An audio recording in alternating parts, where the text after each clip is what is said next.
Hi, welcome to my series of DirectX tutorials for Windows 8. In the first part of the series, we will quickly go through the process of creating a window in the Metro environment. We will be using Visual Studio 2012. You can download the Visual Studio 2012 Express Edition from Microsoft website, which is free. We'll be writing our code in C++ with CX. CX actually stands for component extensions, and it allows us to easily author and consume COM components without going into the finer implementation details. Why do we need COM here? It's because WinRT APIs are COM based. COM is scary and freaks people out, but you'd be surprised how easy it is to consume and author COM components using the newly introduced component extensions for C++. So, how do we create a WinRT class? So it's as simple as writing public ref class component. There are of course quite a few restrictions on the WinRT classes we create by using the ref keyword, but we won't be going into much details because our primary focus here is DirectX, and we'll quickly go through the minimal code that we require to create a window. So how do we instantiate this class? That's also pretty simple. We just write component c is equal to ref new component. So instead of just new component, we add the keyword ref.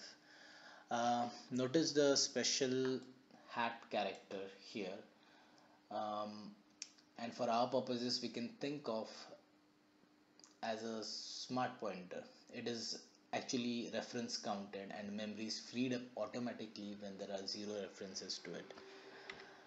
So we don't have to deal with deleting the memory. The WinRT framework will take care of that. So like any C application, WinRT application starts with main. So we have our main function. Before we do anything in the main function, we need to write a window class which will handle all the window events. So we can write our own class, but it must implement a particular interface, which is iframework view. So let's see just the signature of that. So we'll write ref class as it is a WinRT class, so we add the keyword ref. Let's call our class DirectX view, and it should inherit from iframework view. So we would be adding a few functions inside this class which would get called by the WinRT framework. But let's see if we need any other classes. Turns out we need one more class, which is pretty simple. It's just a factory class for the DirectX view class that we just created. So we'll create that class. Ref class, we'll call it DirectX view source, and it must inherit from iframework view source. It just has one function, and that's called create view, and the purpose of this create view function, let's write the complete signature here. iframework view create view, and the purpose of this function is just to return the instance of our view class. So our view class that we created is DirectX view, so we just return ref new DirectX view. So that does it for our iframework view source class. So once we have created these classes, how do we tell the WinRT framework what your window class is? So apparently we don't tell directly that DirectX view is our window class. um, we actually provided the factory, the iframework view source class that we have created, and the framework will call the create view function and get the window class, the DirectX view class. So in the main function, what we need to call is core applications run function, and in this run function we have to pass the factory class, that's the iframework view source class, which is direct view source. Once we call the run function, the WinRT framework takes over, and it actually calls the create view function, gets the window class, and calls the function inside DirectX view um, in a specified order. We'll actually have to look into the functions that the iframework view interface has. So I'll just bring up one image that I've created.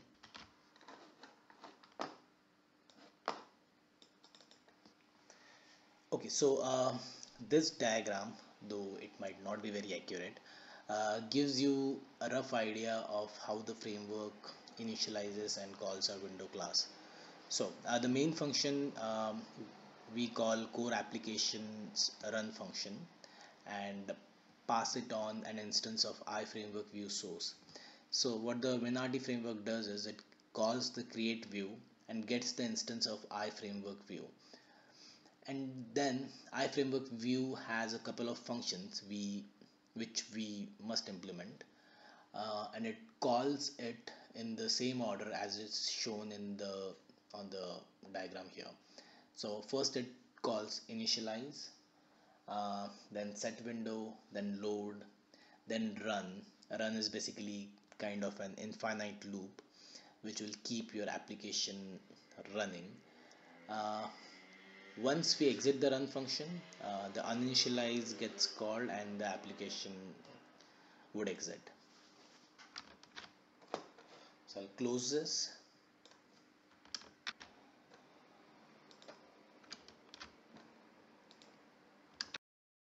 So let's see some code in action. Bring up Visual Studio, select new project. In the installed templates, other languages, Visual C++, Windows Store, select the Direct 3D app. I'll name our project DirectX tutorial 1.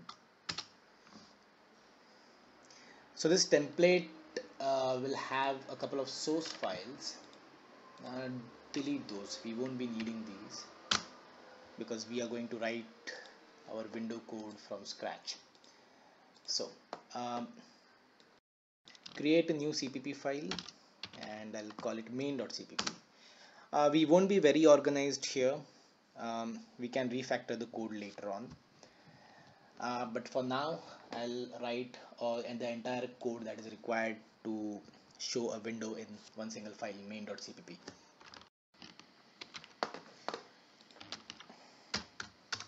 So as we had discussed before, we need to implement two classes, one which inherits from iframework view and one which inherits from iframework view source. So let's write them. As it is a WinRT class, it will start with ref. Let's name our view class DirectX view. I'll type the namespace manually here, so that you know which namespace contains which interfaces. So this is our DirectX view class inheriting from iframework view. The other class that we need to write is the one which inherits from iframework view source. I'll call it DirectX view source.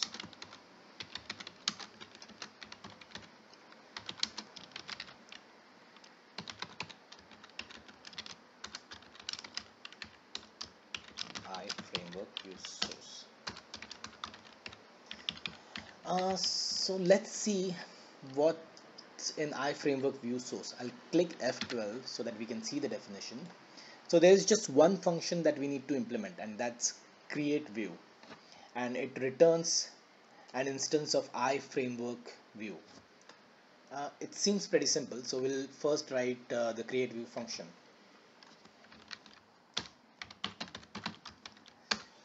Public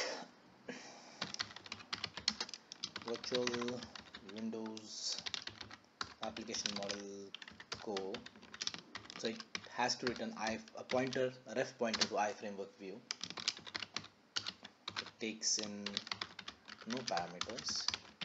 So we just have to return an instance of DirectX view. That's very simple. Return ref new DirectX view, and we are done with the factory class. So now let's see what do we need to implement in the DirectX view class. So let's see the definition for iframework view. So as you can see here, we have to implement these 5 functions: initialize, load, run, set window, and uninitialize. To save some time, I'll just copy paste the declarations, only the declarations. Here we go, make it public. So the first function is initialize, where we'll write our initialization code. Then set window, where we have the instance of our core window object. Load, run. So the run function basically, till the time your code is in the run function, your window will be open. As soon as you exit the run function, your application will get closed. So once the run function exits, the framework automatically calls the uninitialize function and exits the application. So we'll implement the code a little later, but I think we are good for now. So we have DirectX view and DirectX view source. So how do we tell the framework to use these classes? So let's first write the entry point. That's the main function. The signature for the main function for WinRT goes something like this: platform array, an array of strings basically.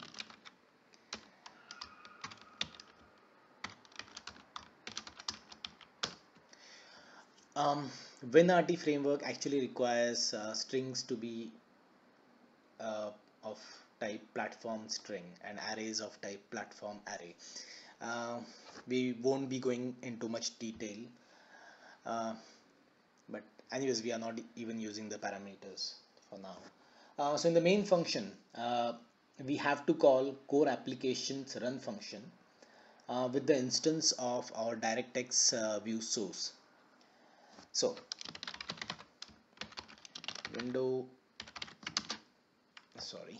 that's Windows application model core application and the run function. Now inside this, we need to pass an instance of our factory class, that is the DirectX view source class. So create an instance and pass it to run. The framework will take care of the rest. So the next thing we need to do is, once our application is activated, we need to also activate the current window. So how do we do that?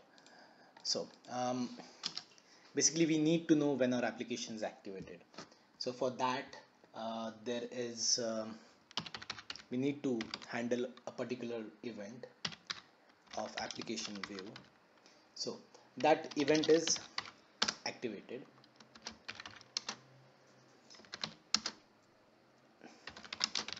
And event handler type is typed event handler. It takes in 2 parameters, core application. I think I need to bring in the namespaces. Give me a minute, I'll copy paste the namespaces because it's getting a little tedious. So I'll just bring in the standard namespaces here. Okay.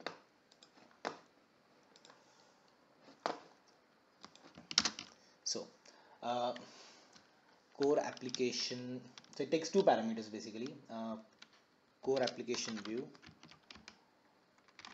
and I activated event tags.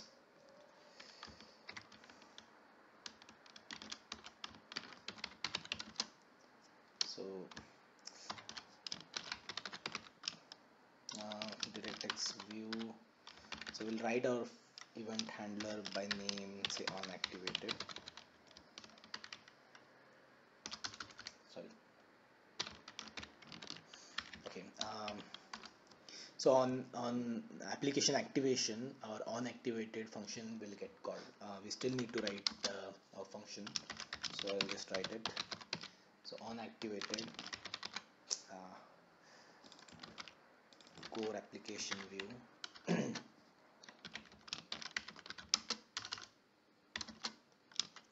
I activated event args.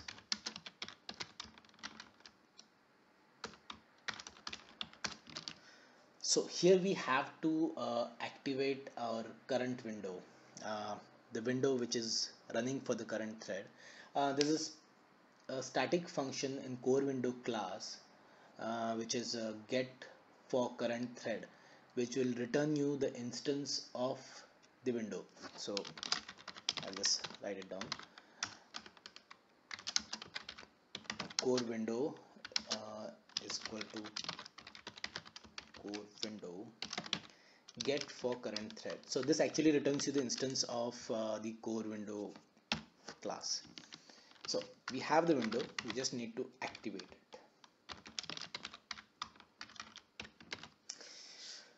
So I think we are done with okay, there are still a few things pending, but let's try running it. I hope there are no errors. Yeah, cool. So it started and it stopped. Why did it stop? Because a run function is doing nothing and it's immediately exiting.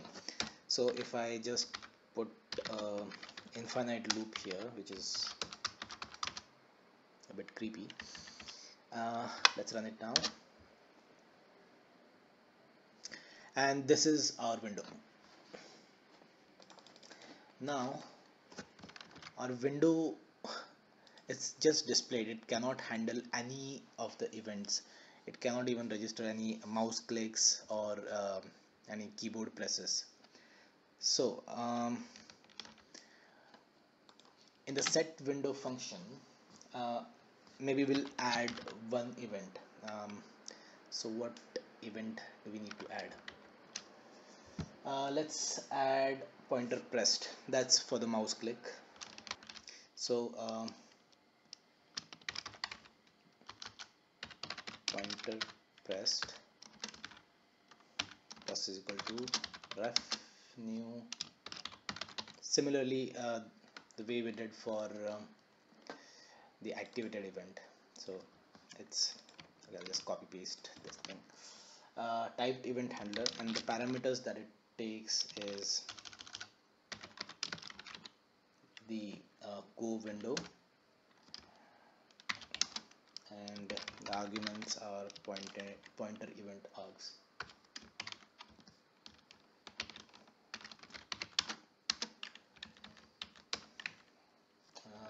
Let's name our function on click.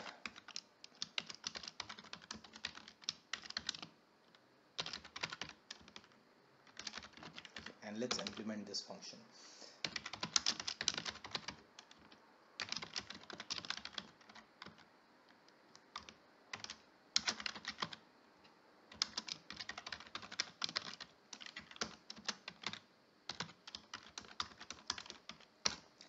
So what can we do when we click anywhere on the screen? Just maybe I'll just add a message box. So message dialog, say you clicked me, and you also have to show the dialog. Show async. Okay, So now we expect whenever we click anywhere on screen, there should be a message dialog which says you click me. Let's see if it works. It's still running.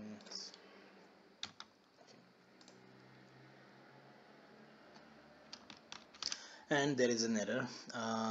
Okay, I think I forgot the pointer head character. Let's run it. Okay, here is our window, and we click and nothing happens. So what are we missing here? Basically, we need to tell the framework to process the events which are pending. So basically the core window class has a dispatcher, and the dispatcher has a function called process events. So when we call that function, it will process all the events, say mouse click or any keyboard events, and our handler will get called, and we have to continuously call this function. So whenever we call this function, only then the events would get processed. So in the run, I think let's get the instance of our window. So in the same way as we did before, we'll get our window by saying core window get for current thread. So, and in the infinite loop that we have to continuously run the process events function. So window has a dispatcher, it has a function called as process events, and it has one argument, and which takes which actually dictates how to process the events. So let's say core process event options. So as you can see, there are 4 options here: process all if present, process one and all pending, process one if present, and process until quit. So basically, this function, process events, we are calling continuously. So in between the two calls to this function, there could be say 100 clicks. So all the events get queued up. So what we want here is, like, we don't want to process just one from the queue. We will process all events if present and then return. Let's see what happens now. Stop this and run it. So here's our window, and we click it and we get the message dialog. So far so good.